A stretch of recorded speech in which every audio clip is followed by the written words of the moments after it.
প্রত্যেকটা মানুষের দুইটা মরণ। রব্বানা আমাত্তানা স্নাতাইনি ওয়া হাইয়াইতানা স্নাতাইনি ফাতারাফনা বিযুনুবিনা ফাহাল ইলা খুরুজিম মিন সাবিল। প্রত্যেকটা মানুষের দুইটা মরণ, দুইটা জীবন। এই যে আমরা মানুষ, আমাদের দুইটা মরণ, দুইটা জীবন। পিছনে একটা মরণ গেছে। কোরআন পাক আল্লাহ বলেন, কাইফা তাকফুরুনা বিল্লাহি ওয়া কুনতুম আমওয়াতা, আছে সূরা বাকারায়। কিভাবে তোমরা কুফরি করছো, তোমরা ছিলে মৃত। তাহলে আমরা মরা ছিলাম, তাহলে পিছনে একটা মরণ গেছে। সেই মরণটা কবে গেল? সেই মরণটা আল্লাহ তাআলা আদম আলাইহিস সালামকে সৃষ্টি করলেন। এর ইতিহাস বলা কি সম্ভব? কখনই না। আমার বই পড়বেন, আমার ছোট বই আছে আলো আধার। এই বইয়ের মধ্যে 3টা বই আছে, মানুষের অতীত, বর্তমান, ভবিষ্যৎ। 8টা বই আছে ছোট বই, আর তাফসীরও 10 খণ্ড। তো এই মানুষের অতীত, বর্তমান, ভবিষ্যৎ, এই 3টা বইয়ের মধ্যে এই ইতিহাসগুলি পাবেন, যে আদম থেকে আরম্ভ করে মুহাম্মদ সাল্লাল্লাহু আলাইহি ওয়াসাল্লাম পর্যন্ত জরুরি ইতিহাসগুলি। তো এখন আমি আপনাদেরকে যেটা বলার সেটা বলছি। আদম আলাইহিস সালামকে সৃষ্টির জন্য যখন আল্লাহ তাআলা পরিকল্পনা গ্রহণ করলেন, ইন্নী জাইলুন ফিল আরদি খলিফা, তখন আল্লাহ তাআলা সমগ্র পৃথিবীর পৃষ্ঠদেশ থেকে এক মুষ্টি মাটি সংগ্রহ করলেন। তাফসীরের ভাষা, ফাকাবাজা কাবজাতাম মিন জামিহা ওয়া জামি আলওয়ানিহা সুম্মা তাহানা বিল মিয়াহিল মুখতালাফাতি। সমগ্র পৃথিবীর পৃষ্ঠদেশ থেকে এক মুষ্টি মাটি সংগ্রহণ করা হয়েছে। সমগ্র পৃথিবীর পৃষ্ঠদেশ থেকে এক মুষ্টি মাটি সংগ্রহ করা হয়েছে। সংগ্রহ করার পরে সেই মাটিকে আল্লাহ 40 বছর বৃষ্টিতে ভিজিয়েছেন। ফলে সেই মাটিটা হয়েছে হামায়ম মাসনুন, কিচর কাদা, দুর্গন্ধময় কাদা। দ্বিতীয় 40 বছর ওই মাটিটাকে রৌদ্রে শুকিয়েছেন। ফলে মাটিটা হয়েছে সলসলেন কাল ফাক্খার, কুমারের শুকনা মাটি ঠোকা দিলে ঝনঝন করে বাজে। তৃতীয় 40 বছর ওই মাটিটাকে পৃথিবীর সব ধরনের প্রাণী দ্বারা মেজে মেজে গাড়া কাদায় পরিণত করেছেন, যেটাকে আল্লাহ বলছেন 3 লাজেব, প্লাস্টিক তেলে গাড়া কাদা। 3 40 120 বছর বসে আদম আলাইহিস সালামের মাটিটাকে প্রস্তুত করে আল্লাহ আদম আলাইহিস সালামকে সৃষ্টি করেছেন। সকলে বলুন সুবহানাল্লাহ। কেন? যে ইতিপূর্বে আল্লাহ 6 দিনে আকাশ পৃথিবী সৃষ্টি করেছেন, করে তাদেরকে বলছেন আমার আমানত গ্রহণ করো। ইন্না রাদনাল আমানাতা আলাস সামাওয়াতি ওয়াল আরদি ওয়াল জিবালি ফাবাইনা ইয়াহমিলনা ওয়াশফাকনা মিনহা ওয়া হামালাল ইনসানু ইন্নাহু কানা যালুমান জাহুলা। আল্লাহ বলেন, আমি 6 দিনে আকাশ পৃথিবী সৃষ্টি করার পর তাদের কাছে আমি আসমানি কিতাব আমানত এটা পেশ করলাম। ইন্না রাদনাল আমানাতা, আমানত আসমানি কিতাব। তারা ভীত হয়ে গেল, এটা পারবো না। তাফসীরে বলা হয়েছে একটা ভারী পাথরের মতো আমানতটা আকাশ পৃথিবী পার কাছে রাখা হলো। তারা ভয়েতে কাছেই গেল না, যে আমরা পারবো না। তো এরা যখন পারবে না, তখন আল্লাহ তাআলা আদম সৃষ্টি করলেন 120 বছর বসে। সকলে বলুন সুবহানাল্লাহ। এই আদমকে যখন 120 বছর বসে সৃষ্টি করেছেন, আমাদের যে মাটি, আমরা কিয়ামত পর্যন্ত যত মানুষ দুনিয়াতে আসব, আমাদের মাটিটাও ওই আদমের সাথে একসঙ্গে আল্লাহ নিয়ে নিয়েছেন। আমাদের পানি, মাটি, আগুন, বাতাস। দেখেন কোরআনে আয়াত দেখেন, ইয়া আইয়ুহান নাস ইন্না খালাকনাকুম মিন তুরাবিন। অর্থ কি? হে মানব সকল, নিশ্চয়ই আমি তোমাদেরকে মাটি থেকে সৃষ্টি করেছি। সূরা হজে দেখেন এই আয়াতটা আছে, ইয়া আইয়ুহান নাস ইন্না খালাকনাকুম মিন তুরাবিন সুম্মা মিন নুতফাতিন। দীর্ঘ আয়াত। তো আল্লাহ বলেন যে আমি তোমাদেরকে মাটি থেকে সৃষ্টি করেছি, তা আমাদেরকেও আল্লাহ মাটি থেকে সৃষ্টি করেছে। আমাদের মাটিটা একই সঙ্গে আদমের মাটির সঙ্গে আল্লাহ নিয়ে একই সঙ্গে মেজে মেজে 120 বছর বসে আমাদের এই মাটিটাকে আল্লাহ প্রস্তুত করেছেন। সকলে জোরে বলুন সুবহানাল্লাহ। আর আকাশ পৃথিবী আল্লাহ 6 দিনে সৃষ্টি করেছেন। হ্যাঁ, রবি সোম 2 দিনে পৃথিবী, মঙ্গলবার 2 দিন পৃথিবীর মধ্যে নদী, সমুদ্র, পাহাড়, পর্বত, বৃহস্পতি, শুক্রবার 2 দিনে আসমান, এবং তার মধ্যে চন্দ্র, সূর্য, গ্রহ, নক্ষত্র। শনিবার আল্লাহ কিছু করেন নাই। এই জন্য ইহুদিরা বলে যে আমরাও শনিবার দিন কিছু করব না, শনিবার হবে আমাদের সপ্তাহের ছুটির দিন। কথা বুঝতে পারছেন?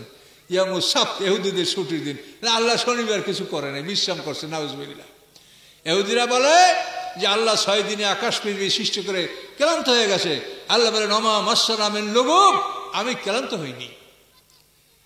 সম্মানিত সুধী, কোরআনের তাফসীর দূরে দূরে চলে গেলে আবার গুছানো কষ্ট হয়ে যায়। অল্প মধ্যে কথা বলবো, আবার গুছিয়ে নিয়ে এসছি। তো এখন দেখেন, প্রত্যেকটা মানুষের দুইটা মরণ, এটা তো আপনি কোরআন থেকে শুনছেন। রব্বানা আমাত্তা নাসনাতাইনে, ইসনাতাইনে মানে কি বলেন শিক্ষিত ভাইরা? ইসনাতাইনে দুই, তাহলে দুই, তাহলে আমাদের মৃত্যু দুইটা, হায়াতও দুইটা। তো মৃত্যু দুইটা আমি আলোচ করবো, হায়াত দুইটা থাক, খালি মরাটাই বলি। তো প্রথম মরণটা আমাদের কোথায় হলো? আদম আলাইহিস সালামকে সৃষ্টি করার সময় আমাদের পানি, মাটি, আগুন, বাতাস সব আল্লাহ আদম আলাইহিস সালামের মধ্যে নিলেন। নেওয়ার পরে 340-120 বছর বসে এটাকে মন্থন করে প্রস্তুত করে মক্কা এবং তায়েফের মাঝখানে আল্লাহ তাআলা আদম আলাইহিস সালামকে সৃষ্টি করলেন। সৃষ্টি করে পায়ের দিক থেকে রূহ দান করলেন।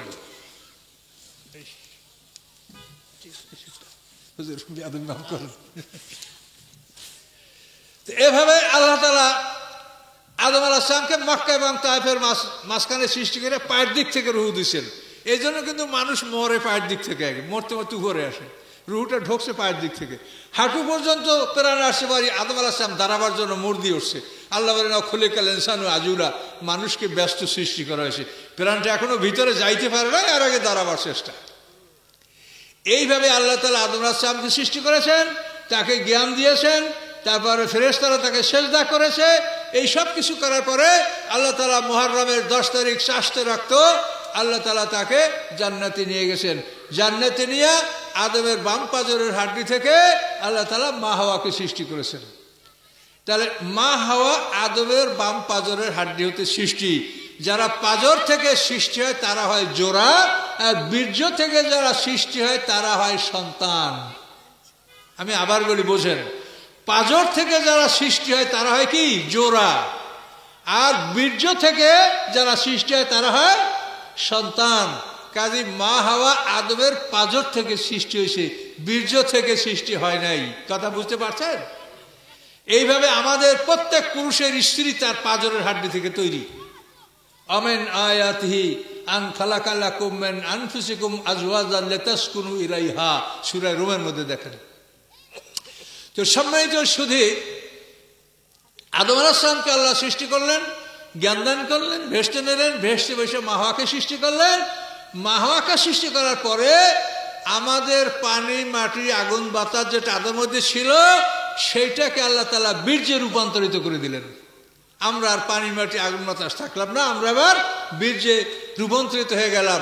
ওই বীর্যের ধারা আল্লাহ পৃথিবীতে প্রবাহিত করে দিয়েছে এবং ওই বীর্যের মধ্য থেকেই আমরা পৃথিবীতে মানুষ, আমি জন্মগ্রহণ করছি, আমার বাবা, আমার সন্তান, সব এভাবে পৃথিবীতে জন্মক্রিয়াটা আল্লাহ তাআলা চালু করে দিলেন।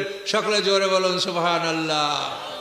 তাহলে ইয়া আইয়ুহান নাস ইন্না খালাকনাকুম মিন তুরাবিন সুম্মা মিন নুতফাতিন সুম্মা মিন আলাকাতিন। দেখেন মিলে কিনা, যে প্রথম তোমাকে সৃষ্টি করছি মাটির থেকে, তারপরে তোমাকে সৃষ্টি করছি বীর্য থেকে, তারপর বীর্য থেকে জমাট রক্ত, তারপর মাংসপিণ্ড, তারপর হার্টলেস স্কেলটন, তারপর তোমার মধ্যে প্রাণ। এভাবে তোমাকে আমি গ্রাজুয়ালি ধীরে ধীরে তোমাকে আমি সৃষ্টি করেছি। ঠিক সব কথাগুলো কোরআনে স্পষ্ট করে বলা আছে। তো এখান থেকে একটা দেখেন, অনেক মা বোনরাও আসে, সবাই আশা করে আসে। তো আমার তাফসির একটু কঠিন হয়, অনেক সময় মা বোনরা শিকায়ত করে যে হুজুরের তাফসির বুঝি নাই। তা আশা করি আপনাদের এখানের লোকেরা বুঝবে, আশা করি। এই মা জাতিকে আল্লাহ তাআলা সৃষ্টি করলেন কোথায় বসে? জান্নাতে। বলেন, বোঝেন নাই? আদমকে সৃষ্টি করলেন আল্লাহ তাআলা পৃথিবীতে মক্কা এবং তায়েফের মাঝখানে। এখানে স্থানে আছে কেউ? একটু হালকা গরম পানি রাখা লাগবে আমার এখানে। সম্মানিত শুধু, তো মা হাওয়াকে আল্লাহ সৃষ্টি করলেন কোথায় বসে? জান্নাতে বসে। এই যে নারী জাতি জান্নাতে সৃষ্টি হয়েছে, এই কারণে আপনি দেখতে পাবেন যে নারী জাতি ঊর্ধ্বমুখী, নারী জাতি বিলাসী। কি কথা বুঝতে পারছেন? নারীরা আমাদের মা, আমাদের বোন, আমাদের মেয়ে, তার আমাদের অন্য কেউ না। এটা তাদের সমালোচনা না, যেটা সত্য। আমি তো আমার মায়ের পেটে, আপনিও মায়ের পেটে হয়েছেন। তো নারী জাতিকে আল্লাহ সৃষ্টি করছেন জান্নাতে, আর বাবাকে সৃষ্টি করছেন জমিনে। এই জন্য বাবার জন্য হাঁটু পর্যন্ত, নাভিতে হাঁটু পর্যন্ত পোশাক, বাবাকে মেহনত করতে হবে, অত পোশাক বাবা পরতে পারবে না। আর নারীরা আদরের দুলাল, তারা সব শরীর ঢেকে থাকবে, তারা সুন্দর থাকবে, তাদেরকে আল্লাহ জান্নাতে সৃষ্টি করছে। নারীরা সুন্দর, তারা সুন্দরী।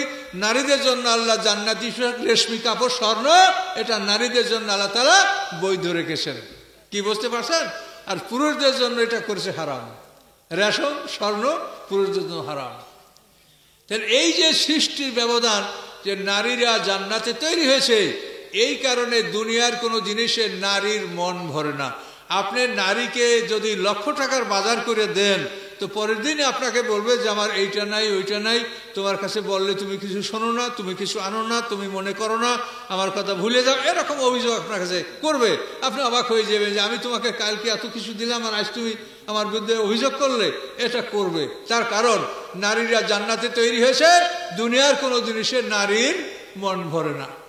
কাজে এই জন্য আপনি দুঃখ করবেন, এটা আপনাকে জানতে হবে যে এটা এইভাবেই হয়েছে, এই জন্য এটা এরকম করছে।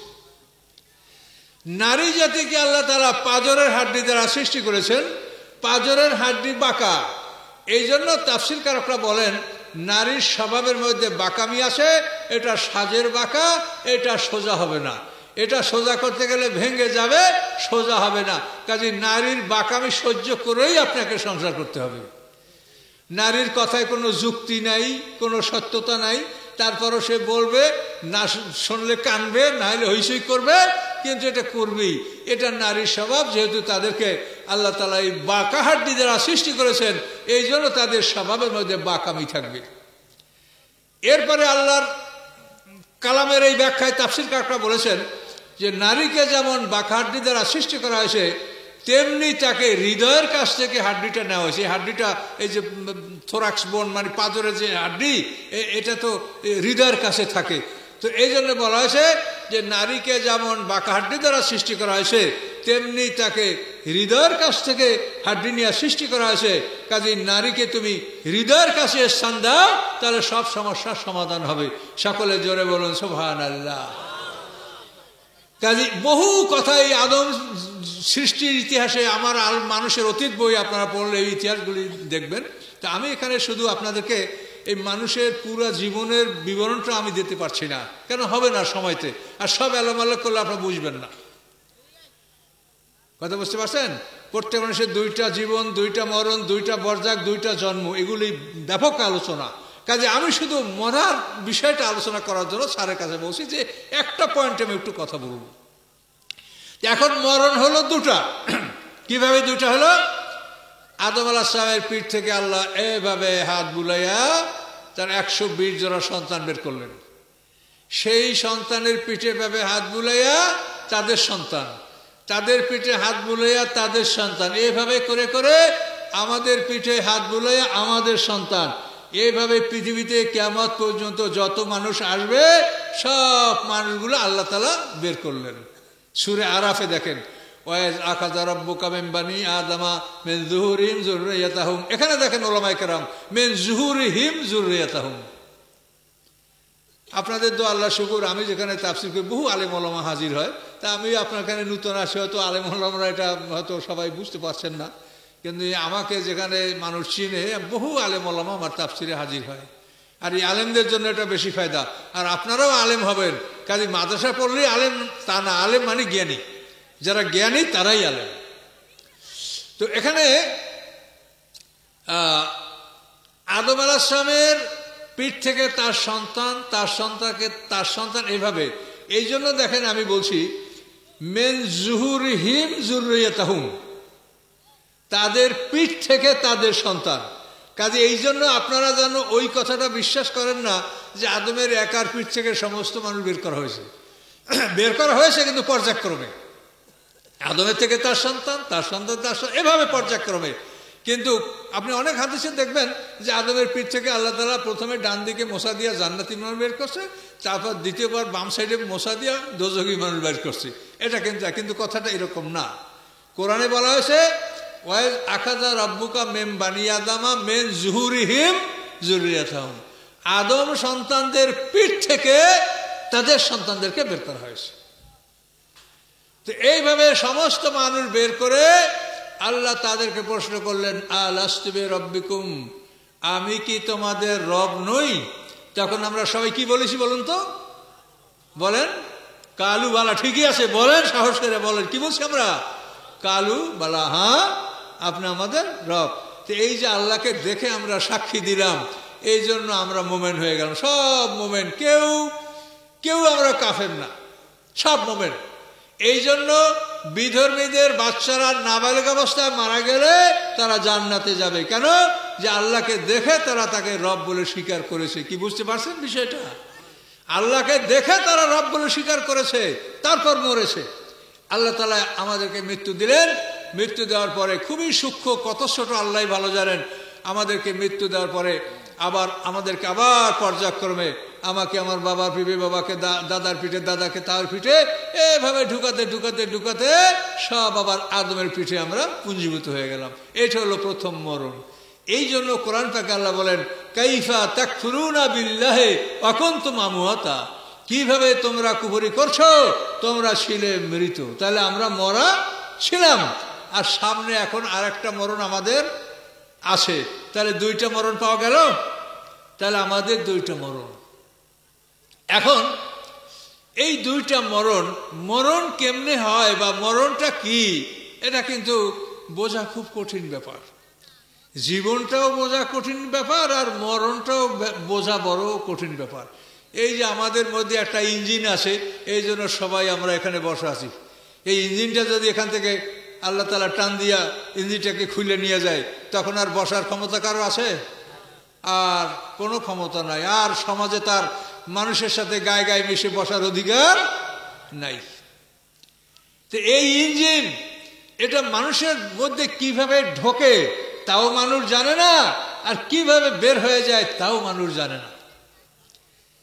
মাতৃগর্ভে মা যখন গর্ভবতী হয়, 4 মাস পরে মায়ের পেটে 3টা পর্দার আড়ালে গভীর অন্ধকারে আল্লাহ তাআলা আমাদের এই ইঞ্জিন ঢুকিয়ে দেন। ফি জুলুমাতিন সালাস, কোরআন পাকে বলেছেন 3টা অন্ধকারের মধ্যে এই ইঞ্জিন আল্লাহ কিভাবে যে ঢুকিয়ে দেয়, এটা আল্লাহ ছাড়া আমরা কেউ বলতে পারি না। কি পারি আমরা বলতে?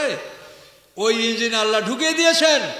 আবার যখন ইঞ্জিন খোলার সময় আসবে, তখন আল্লাহ ইঞ্জিন খুলে নিয়ে যাবে, তার ফেরেশতাদের মাধ্যমে ইঞ্জিন খুলে নিয়ে যাবে। তো আল্লাহ ঢুকাইলেন কেমনে আর খুলে নিয়ে যান কেমনে, এটা কি আমরা বলতে পারি?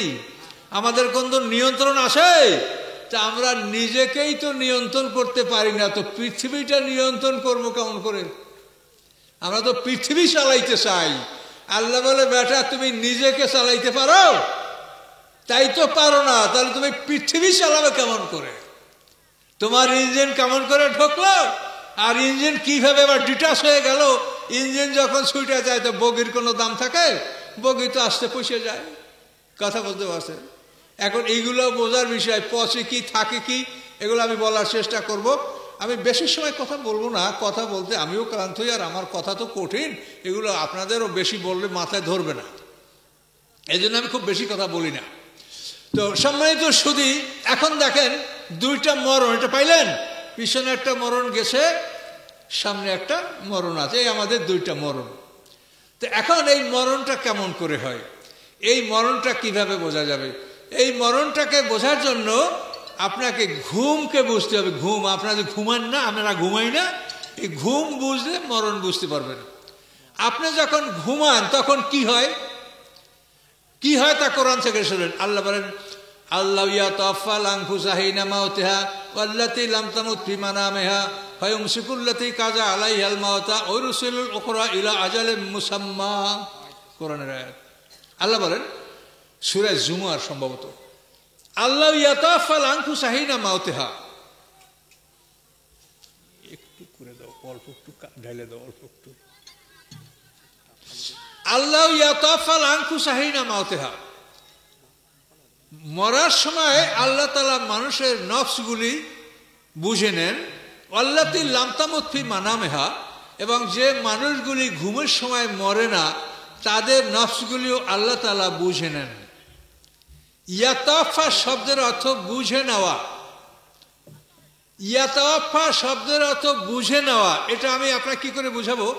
মানুষ অফাত পায় না, অফাত, মানুষ অফাত আর কত 2টা অবস্থা মানুষের আছে না? অফাত বলে কাকে? অফাত হলো যে মানুষটাই তার পুরা পাওনা বুঝে নিয়ে পৃথিবীতে বিদায় হয়েছে, তার জন্য পানি নাই, অক্সিজেন নাই, খাবার নাই, ফল ফ্রুট কিচ্ছু নাই, সব শেষ, সব কিছু বুঝে নিয়ে এখন সে বিদায় হয়েছে। এই অফাত শব্দের অর্থ পুরাপুরি বুঝে নেওয়া। কি বুঝতে পারলেন? ও সব ওর পাওনা বুঝে নিছে, বুঝে নিয়েও বিদায় হয়েছে।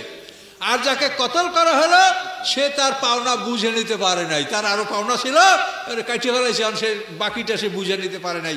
এই জন্য তুমি তারপর জুলুম করছো, তোমার বিচার হবে। কি কথা বলতে পারছেন? কতল আর অফাত ব্যবধানটা বুঝছেন? অফাত মানে যে তার পাওনা পুরোপুরি বুঝে নেয়। তো আল্লাহ তাআলা বলেন যে মানুষ যখন ঘুমায় তখন তার নফসগুলি আল্লাহ তাআলা বুঝে নেন যে কোন নফস কোথার থেকে বের হলো। পৃথিবীতে 800 কোটি মানুষ, একসঙ্গে 400 কোটি মানুষ ঘুমায়, বলেন ঠিক কিনা? তো 400 কোটি মানুষ যে ঘুমায়, তো এই মানুষের 3টা নফস বের হয়ে যায়, নফসে মুতমাইন্না, নফসে লাওয়ামা, নফসে আম্মারা। এই 3টা জিনিস মানুষের দেহ থেকে বের হয়। একটা থাকে, সেটা হলো রূহ। মানুষের এই দেহটা 2 ভাগে বিভক্ত। ফিজিক্যাল পার্ট অর্থাৎ রক্ত মাংসের দেহ, এটা হচ্ছে পানি, মাটি, আগুন, বাতাস। ক্ষিতি, অপ, তেজ, মারুত। পানি, মাটি, আগুন, বাতাস, এই দেহ নিয়ে আমরা এখানে সব বসে আছি। আরো 4টা জিনিস আছে, সেটা কি বলেন? নফসে মুতমাইন্না, বলেন নফসে লাওয়ামা, নফসে আম্মারা, রূহ। এই পানি, মাটি, আগুন, বাতাস 4, আর এই 4, এই 8 মিলা হলে মানুষ। কি কথা বলতে পারছেন? এখন মরার সময় ওই 4 বাইর হইয়া যায় এবং ওই 4 ইল্লিন সিজনে রাখা হয়। আর ঘুমের সময় বাইর হয় 3, নফসে মুতমাইন্না, নফসে লাওয়াম, নফসে। ঘুমের সময় 3 জন বাইর হয়, শুধু রূহ থাকে। কি বুঝতে পারছেন? তো ঘুমের সময় যখন আপনার এই 3 জন বের হয়ে যায়, তখন আপনার কোনো ক্ষমতা থাকে? কোনো মানুষের ক্ষমতা থাকে?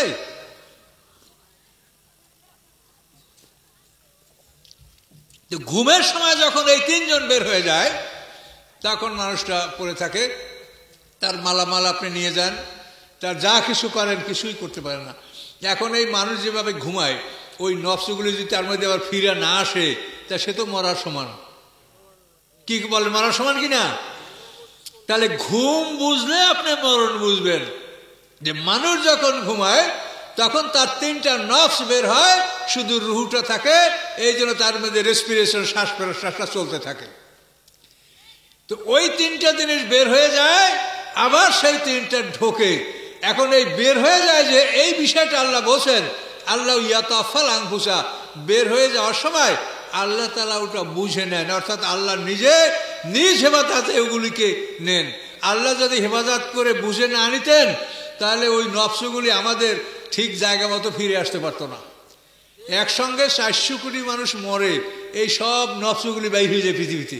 তেমন এইগুলো আবার জায়গা মতো আসবে যদি ভুলে যায়। আমার প্রাণ যদি আরেকজনে ঢোকে, আর একজনের যদি আরেকজনে ঢুকে, এই কি ভুল হয়েছে কোনোদিন? কোনোদিন ভুল হয় না। যে ভুল হয় না কেন? আল্লাহ বলেন, আল্লাহ ইয়াতাফাল আনফুসা হিনা মাউতিহা আল্লাতী লাম তামুত ফি মানামিহা, যে আল্লাহ তাআলা এগুলোকে বুঝে নেন। এগুলি আল্লাহর দায়িত্বে থাকে, আল্লাহর নিয়ন্ত্রণে থাকে, আল্লাহর কন্ট্রোলে থাকে। এই জন্য আল্লাহ তাআলা এগুলিকে সঠিকভাবে আবার আপন আপন ধরের মধ্যে ফিরিয়ে দেন। সকলে জোরে বলুন সুবহানাল্লাহ। এর নাম হলো ঘুম। ঘুম বুঝলে মৃত্যু বুঝবেন। ঘুমের সময় আপনার 3টা বাইর হয়, আর মরার সময় আপনার 4টা বাইর হয়ে যাবে। এবং ওই ফেরেশতারা যাদেরকে বলছি, ওরা বের করবে, বের করে এটা আল্লাহর হুকুমে ইল্লিন সিজনে এটাকে জমা দিয়ে দিবে। তাহলে আপনি ঘুম বুঝলে আপনি মরণ বুঝবেন। তাহলে মরণ অর্থ কি? মরণ অর্থ হলো আমার সংযোগ বিচ্ছিন্ন করে রেখে দেওয়া। মরণ মানে এই না আমি হারিয়ে গেলাম। তার কারণ মানুষকে আল্লাহ তাআলা এই দুনিয়ায় 70-80 বছরের জন্য বানায় নাই। মানুষকে আল্লাহ তাআলা বানাইছে 120 বছর বৈশা। কাজে সেই মানুষ 60-70 বছরের মধ্যে শেষ হয়ে যাবে তা না। এই মানুষের বিশাল জীবন আছে সামনে।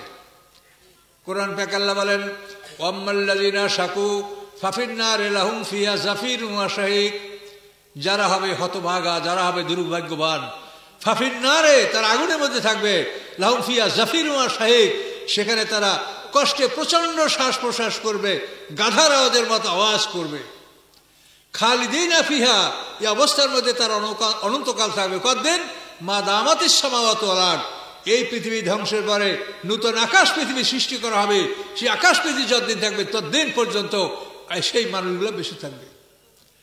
আম্মাল্লাযিনা সুঈদু, অথবা যারা হবে ভাগ্যবান, ফাফিল জান্নাতে খালিদিনা ফিহা, এই ভাগ্যবানরা জান্নাতে অনন্তকাল থাকবে। কতদিন?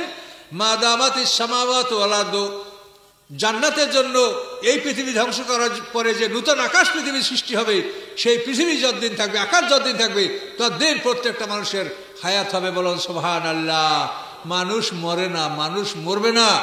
শুধু এই পরীক্ষার হলে মানুষকে পাঠানো হয়েছে। এই পৃথিবীটা মানুষের জন্য পরীক্ষার হল। এখানে আমরা পরীক্ষা দেব। পরীক্ষা দেওয়ার পরে মালিক যখন বুঝবে যে পরীক্ষা দেওয়া হয়ে গেছে, তখন আপনাকে ডিটাচ করিয়া, ভাগ করিয়া দুই জায়গায় রেখে দেবে। ইল্লিন সিজনে আপনার ওই 4টা রেখে দিল। কোন 4টে বলেন? নফসে মুতমাইন্না, বলেন নফসে মুতমাইন্না, নফসে লাওয়ামা, নফসে আম্মারা, আর একটা রূহ। এই 4টে আপনার ইল্লিনে অথবা সিজনে। আর পানি, মাটি, আগুন, বাহারের দেহ, এটা মাটিতে। এই ভাগ করে আপনাকে রেখে দেওয়া হলো। আপনি হারিয়ে যাবেন না, আপনাকে বের করা হবে, এই মাটি থেকে বের করা হবে, হারিয়ে যাবেন না। তো এইভাবে মানুষকে আল্লাহ তাআলা 2টা ভাগে ভাগ করে রেখে দেয়, কাজে মানুষ মরে না। শীতের বেলায় আপনারা সব ফ্যানগুলার 2টা তার খুলে পৃথক করে রাখছেন না, যে শীতের দিনে আমাদের ফ্যান চলবে না, তারগুলা ডিটাচ আলাদা করে রাখছেন। আবার যখন গ্রীষ্ম আসবে, তখন যখনই আপনারা ওটা আবার সংযোগ দেবেন, তখন ফ্যানগুলো ভোবো করে ঘুরবে না। তো এই ফ্যানটা যেরকম সংযোগ বিচ্ছিন্ন করে রাখলে ফ্যান মরে না, তেমনিভাবে মানুষের সংযোগ বিচ্ছিন্ন করে রাখার মানে মানুষ হারিয়ে যায় না। এটা মানুষের ইন্তেকাল হয়, বা মানুষের জীবনটা এভাবে পৃথক করে তাকে আল্লাহ হেফাজতে রাখে। তো সম্মানিত সুধী, এভাবে আল্লাহ রাব্বুল আলামিন মানুষের মৃত্যু, এটা এমন নয় যে এটাই শেষ হয়ে গেল, যে মানুষ আর জীবনে কোনোদিন ফিরে আসবে, তা নয়। মানুষ আবার, আল্লাহ তাআলা এই পৃথিবী পরীক্ষার হল, এখানে আমরা পরীক্ষা দেব। পরীক্ষা দেওয়ার পরে আমাদের আল্লাহ যখন মনে করবেন যে পরীক্ষা শেষ হয়ে গেছে, তখন আমাদেরকে আল্লাহ তাআলা এই হল থেকে বের করে দিবেন। কিভাবে বের করবেন? তখন আমাদেরকে 2টা ভাগ করে বের করবেন। আমাদের ওই 4টা জিনিস ইল্লিন সিজনে, দেহটা মাটিতে, এভাবে ভাগ করে আমাদেরকে রেখে দেওয়া হবে। রেখে দেওয়ার পরে সকল মানুষের যখন পরীক্ষা শেষ হয়ে যাবে, তখন আল্লাহ তাআলা এই পরীক্ষার হল, পৃথিবীটা পরীক্ষার হল, এই হলটাকে ভেঙে দিবেন। তাহলে আপনার সংক্ষিপ্ত বোঝেন যে এই পৃথিবীটা পরীক্ষার হল। পরীক্ষার্থী আমরা পরীক্ষা দেব। পরীক্ষার জন্য প্রশ্নপত্র লাগে। প্রশ্নপত্র হচ্ছে আল কোরআন। উত্তরপত্র লাগবে। উত্তরপত্র হলো গলায় লটকানো আমলনামা। বালেগ হওয়ার সাথে সাথে গলায় আমলনামা লটকানো হয়। কেরামন কাতিবিন ফেরেশতা গলায় এই আমলনামা লটকায়। তাহলে প্রশ্নপত্র আল কোরআন, উত্তরপত্র গলায় লটকানো আমলনামা, আর পৃথিবীটা পরীক্ষার হল। প্রশ্নপত্র বুঝিয়ে দেবেন মুহাম্মদুর রাসূলুল্লাহ সাল্লাল্লাহু আলাইহি ওয়াসাল্লাম। তারপরে এই প্রশ্নপত্র বুঝিয়ে দেওয়ার দায়িত্ব উলামায়ে কেরামদের। আল উলামা ওয়ারাসাতুল আম্বিয়া। আর কোরআনেও বলা আছে, সুম্মা আওরাসনাল কিতাবা আল্লাযিনা ইসতাফাইনা মিন ইবাদিনা। আল্লাহ বলেছে যে আমি নবীদের পরে আলেমদেরকে আমি একদল আলেম বাছাই করেছি, তাদেরকে আমি আসমানি কিতাবের ওয়ারিস বানিয়েছি। এটা হাদিসে যেমন আছে, কোরআনেও তেমন আছে। সূরা ফাতিরের সম্ভবত 32 নম্বর আয়াতে দেখেন। তো এইভাবে পৃথিবীর বুকে আমরা পরীক্ষা দেব। পরীক্ষা দেওয়ার পরে আমাদের ফলাফল দেওয়ার জন্য আল্লাহ তাআলা আমাদেরকে একটা মাঠে সবাইকে একত্রিত করবেন। সেই মাঠের নাম সূরা ফাতিহা, মালিক ইয়াউমিদ্দিন, আল্লাহ বিচার দিনের মালিক। সেই দিনে আমরা মাঠে সবাই সমবেত হব। 50,000 বছরের সমান একটা দিন হবে, মিকদারু 50,000 সানা। সেই দিনে আমাদের বিচার